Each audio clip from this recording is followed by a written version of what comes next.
Recording studio Ekangal सराय।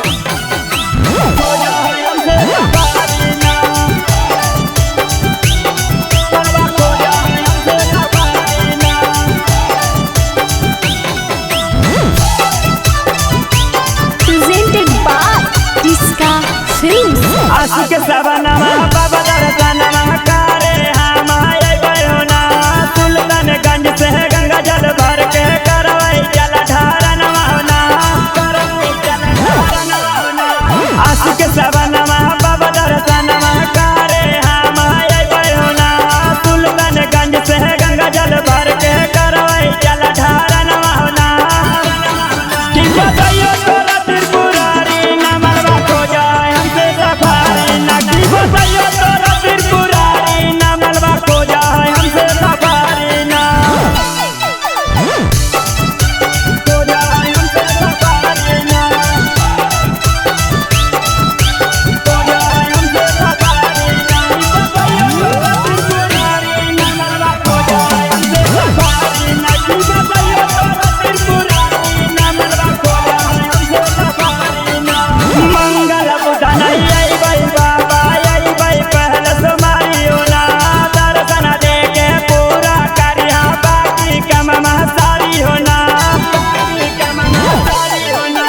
मंगल बुधन आई भाई बाबा आई भाई पहल सुमारियो ना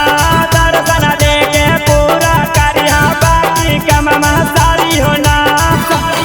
कि बताइयो तोरा त्रिपुरारी न मरवा खो जाए हमसे सफारी ना कि बताइयो तोरा त्रिपुरारी न मरवा खो जाए हमसे सफारी ना खो जाए हमसे सफारी ना खो जाए हमसे सफारी ना बताइयो तोरा त्रिपुरारी न मरवा खो जाए हमसे सफारी ना टिस्का रिकॉर्डिंग स्टूडियो एकंगल सराय। गांजा भांगा पियाई बाबा कास दियाई गाड़ियो ना समा पुजारी रोते रोते आई तो तोरा दुआरी होना गांजा भांगा पियाई बाबा कास दियाई गाड़ियो ना समा पुजारी रोते रोते आई तो तोरा दुआरी होना